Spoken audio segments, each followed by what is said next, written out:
All right, authors, good news. The media wants to interview you about your book. Stick around, I've got 10 tips to help you master those media interviews when they come along.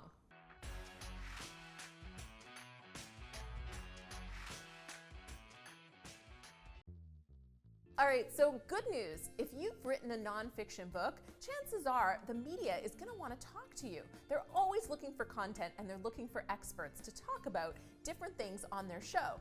When the media comes calling, you want to make sure that you are prepared, and these 10 tips will help you master the media and make the most of it for your book and your business. Number one is going to seem obvious, is show up for your interview. Now, why do I even mention this? Well, a couple of reasons. One is time zones. If you're doing podcast interviews or radio interviews, it's really easy to get mixed up. So double confirm the time zone that you're in and that they're in, and make sure you're showing up for the interview at the right time. If you're on a TV show and you have to start really early in the morning, some of my interviews were, I had to be on set in the green room at 6 a.m. If you're driving around at 5:30 in the morning trying to find the location of the TV studio and you get lost, guess what? You're gonna miss your interview. And on live TV, it's gonna run without you. So make sure that you're prepared and you show up on time so you don't miss those interviews. Number two is prepare in advance. If it's a TV show, watch it before you go on it. If it's a radio or podcast interview, why don't you listen to a few shows? Make some notes, and most importantly, make a note of the host name and the show name and just have it on a cue card. It's easy when you're under pressure to forget important details like who you're talking to. So have it on a cheat sheet and then you'll always know.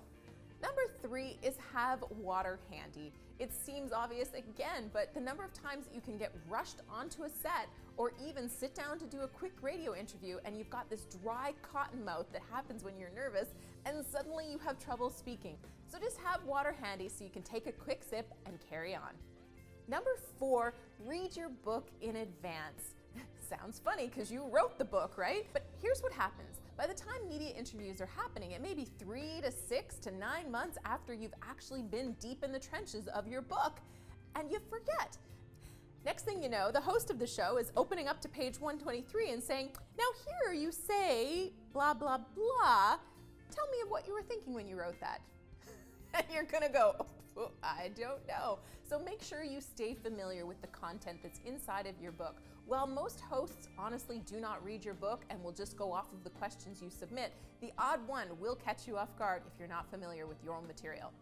Number five, stay up to date on the news, especially news specific in your industry. Not only will that help you create relevant pitches for your media outreach, it also gives you something trending and topical to talk about when you're on the show, which the show will always appreciate. Number six, think of this as a speed date. What does that mean? Typically, you only have a couple of minutes and they go fast. So you want to have quick tips, no long stories, just short anecdotes, little sound bites, and you're good to go. Number seven, prep your talking points in advance. You're going to create questions. Every show producer is going to ask you for talking points. What you want to do is create some questions that lead into the answers that you most want to talk about. And write those questions word for word, because a lot of show hosts will actually ask them word for word. So you got to know your talking points. Have multiple ways to answer each of those questions. So not only will you keep your interviews fresh, but you can go a slightly different direction if that show needs it. Number 8, invest in the right equipment to do home interviews. I've been on shows where you Skype in so you don't have to travel. It's great. However, you will not look like a pro if you don't have good lighting, great audio, and a good backdrop. I've seen shows where you can see people's closet and see the clothes in them and some of the messiness, and that's really distracting as an audience viewer, and the show won't like it either. If you are a great guest, a lot of times these shows will have you back again and again and again. So spend a few $100s, get great equipment, and you'll look like a pro and probably get invited back. Number 9, send people to a specific page with a specific offer. You can have them go to your website. It's so much better if you say go to booklaunchers.com/sellbooks, where you're gonna find a fantastic resource on 8 ways to sell 1,000 books for under $100. Now they've got a reason to go to that page, sign up for your newsletter, and now you can build a relationship with them. Number 10, don't be friggin' boring. Let your personality come out, have some fun with it. The shows are really looking for character and personality. They want great interviews, and that only happens if your character comes out and you have a little fun with it. All right, so the media is gonna call you. Now you're so much more prepared. If you like this video, please give it a thumbs up. It makes me happy. And of course, while you're here, subscribe to the channel so you get all the tips to help you write, publish, and sell a fantastic nonfiction book. See you on the next video.